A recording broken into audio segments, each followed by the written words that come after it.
Ndị Igbo ndị ọma na-ege m ntị, ekene m unu ọzọ n'ụbọchị tata bụ ahịa Orie n'ala Igbo bụ Biafra. Ana m agọ na-asị ka Orie ritere anyị ifeọma, ritere anyị ọganiru, ritere anyị ịdị mma, ritere anyị ịdị n'otu, ritere anyị n'ikpeazụ obi nwanne. Ọ kakwa mụ abụ Maazị Ugwu Okechukwu obi nwanne ndị Igbo. Ana m ewetara unu akụkọ ụwa ka ọha n'uju n'obi obi nwanne m news. Anyị na-ayọ ụmụ Igbo ebe ọbụla ị nọ na mkparaba ụwa dị iche iche, ị na-anụ ọnụ anyị, ị na-atụsara anyị ozi a ka o ruo ebe nwanne anyị niile nọ, ka ha wee mara na agwọ nọ n'akịrịka n'ala Igbo.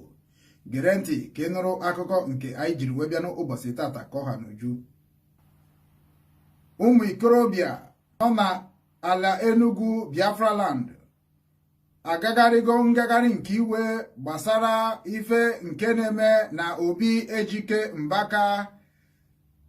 Ka ha si agagharị ngagharị nke iwe a n'ala Enugu, ha na-etikwa na-ekwu na ha chọrọzi Ejike Mbaka n'ala Enugu, na ife ọjọọ na okwu ọjọọ nke Mbaka na-eme na-ekwugide ndị ala Enugu ma ndị Biafra niile, na ha nwa agaghị anọrọ na mmiri nchaba afọ anya, na a ga-ama ihe a ga-eme ngwa ngwa ka Mbaka sepụ aka enwe n'ofe tupu ọwa aka mmadụ.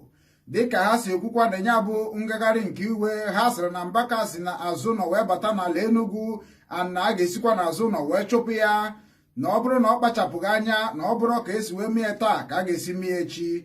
Ka anyị na-ekwe ma gee ndị a ntị n'ọnụ nụkwa ka ha si etinye bụ mkpu wee bụrụ ya bụ ihe nke ejiri mara Mbaka bụ signboard bana wee na-akpagharị iji wee gosi ndị ụwa ma ndị Biafra na ndị Igbo niile na obi adịrọ ndị yutu Enugu mma. 5 years Mbaka si azụ ụlọ bịa bịa bido biznes. Emecha ihe si azụ ụlọ na ka ọ si azụ ụlọ na ihe na-ekwelọzi ya bịa buru ngwongwo ya jebe gara aga naba gara aga tosi ihe nọ nnọọ sizi anị anyị ibe anyị ji bụrụ signboard ya bụ na anyị didorozi ya, anyị didorozi Mbaka ebe a ka a na-akpọ Ishuga dị na Nkanefi na Nkanu East Local Government Enugu State, mana very close to Evuna ebe Mbaka n'ala anyị anyị. Ma mụ na ndị ọrụ na ha wee mere anyị ndị ahụ bụ just attachment. Anyị na-emekọrọ anyị karị nke head nke edo. Understand? So I told him and consult him, extend this message to him. Mbaka, if we come back again, it will be very rough for you. Mbaka, why? Mbaka, why? Mbaka, why? Mbaka, why? Mbaka, why? Mbaka, why is my idea? Mbaka, why is my idea? Mbaka, why? Mbaka, why? Akwana kisi Buhari digoro. Akona Nigeria na tabufu. Nansi na ya wala na 5 years. Ele te udo ni ne tulai na Buhari, ihe Buhari yeme. Buhari bụ Mezaya. Nke anyị gwara anyị face to face Mbaka asị. Mbaka na exact condition ijebe Nigeria na ya Mbaka. Mbaka anyị bụzi highest G-boy of the year.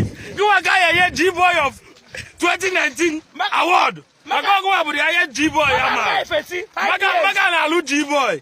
Omega yahoo olile anyị. Abi. Mana anyị chọrọ ịnata ya change. Mana nnukwu ụlọ onye ili na adịghị enye change. But this time I another change in guy. Yeah, in on next level, I have gonna change. I know next level. But we are brother, digo iwe wewu. Iwe na ewe. Onye we we say iwe woni. Mana iwe woni asho, iwe we. Iwe bana. Yes. Mbaka have destroyed our land. Yes. 4 hectares of land.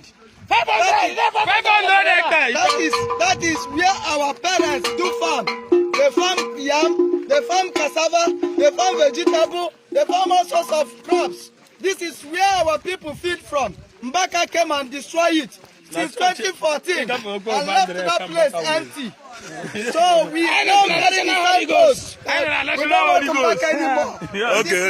That's why we carry the signpost. We don't want him. No. Actually, there's no more Mbaka. No more Mbaka. This is no more Mbaka. And put it, no more. Okay, no more Mbaka. Mbaka, why? Mana, get going to go on the land one. Mba, ana gida. If my neck, I'm getting there, I'm not.